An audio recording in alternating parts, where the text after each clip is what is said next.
Hi. So, um, back is killing me, but here we go. Catch 22.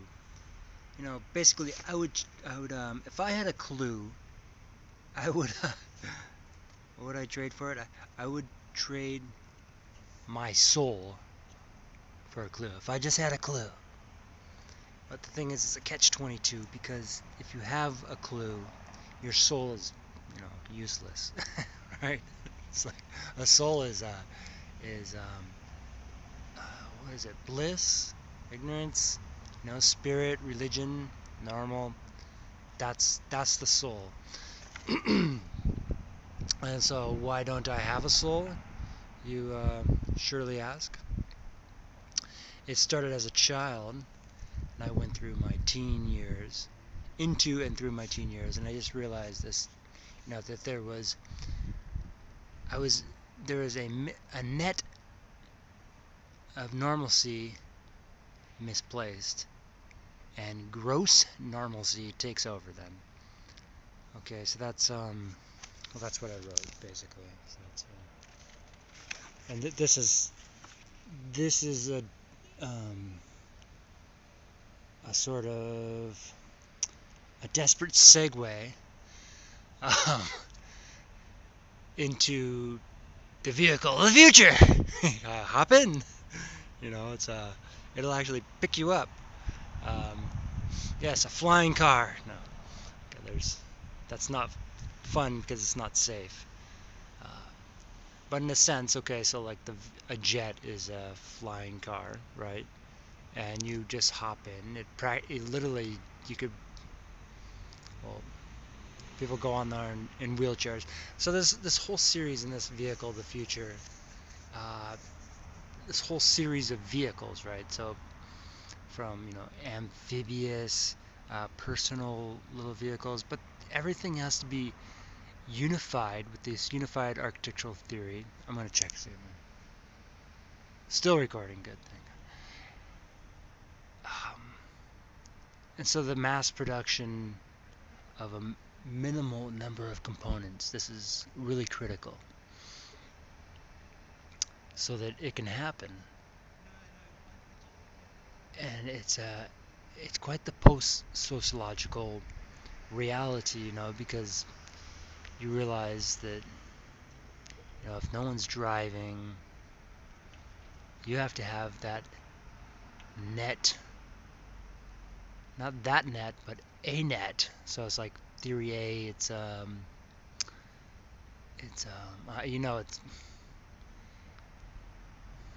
you cannot put your finger on it. It's like God has to put her finger on it. So that's how easily deranged it is. Um, that unity is this. It's a slippery word, really. It's like you want unity, but you also want quality and not just equality, because if you're expecting someone to be equal to you and they're not, that's a major problem. So that's where a net of normalcy comes in, because then you can say you can have this sort of double truth, blind system that literally you can't speak of it because it's not it's so where am I here? I'm at the monument. That's cool, huh? So the vehicle of the future. This relates to architecture and housing. Yes, housing. And so this this the normal sociology and the universal architecture, they work together in this I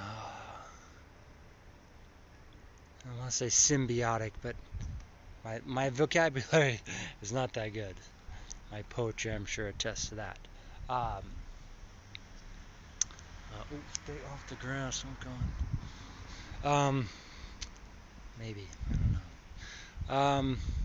So yeah, so this unified architectural theory, this is just this fantastic concept where you have a minimal number of components. You uh, prefabricate and take apart. So you assemble and disassemble. This is the vehicle of the future, the architecture of the future, where it's really highly simply connected, and those connections we could say are normal. Yeah, because without those connections, there's a disconnection, and people start getting their blowtorch and say, "Oh, we'll just weld it together."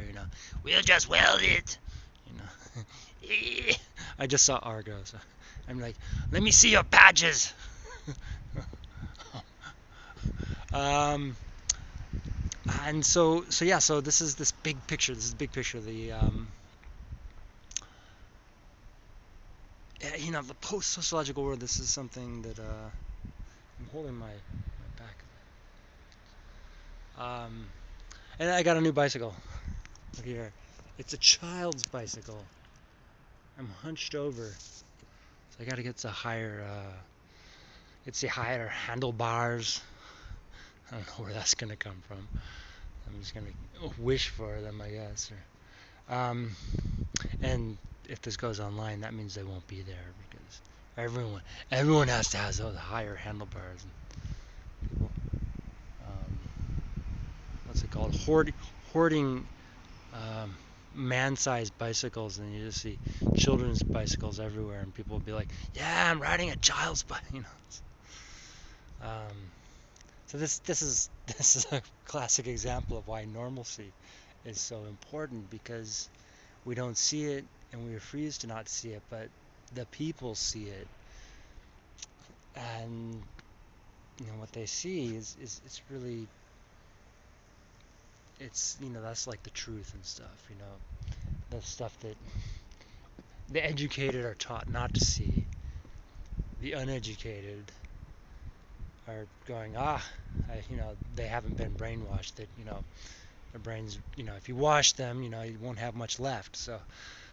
So this is why normalcy, again, you shift people, you move these pawns on the chessboard, and it's just really, really important, because it's also very, very ambiguous, because, you know, people will say they've been in maybe some sort of conflict zone or some sort of cultural adverse situation, and they say, "Oh, well, those people are bad." And every culture has some sort of subjective, objective, some cultural objective, really, a subcultural objective, and that's not bad, but you have to balance it out. That's the bottom line. Just because people go there doesn't mean they're totally corrupted. It means you still have the value of equals, exchanging those. Oh, see, the value of equals. Ooh, see, that's from the nothing. Like the Fifth Element. Like, they're talking at me, and I'm like looking over that way. I was like, "You don't talk to me." Okay, it's deranged. um, so anyway, say prayer for the dead. They are here. There's an earthquake, or something. I always think it's solid, but and there's the clock tower. Where's the tower? Where am I? Where's Waldo? And why won't he get a haircut? We don't know. We can't know these things. It's not normal to know this. Okay, so oh, so yeah, it really hurts my back.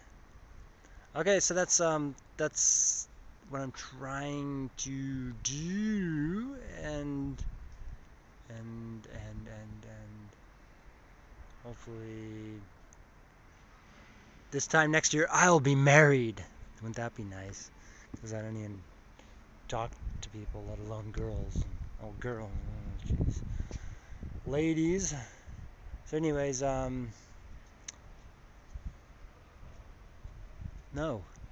Okay. That's it. Thank you, thank you, thank you. The future, it, you never know. Theoretically, the future will be here someday, but not at this very instant, as far as we can tell. That's it. Dankeschön.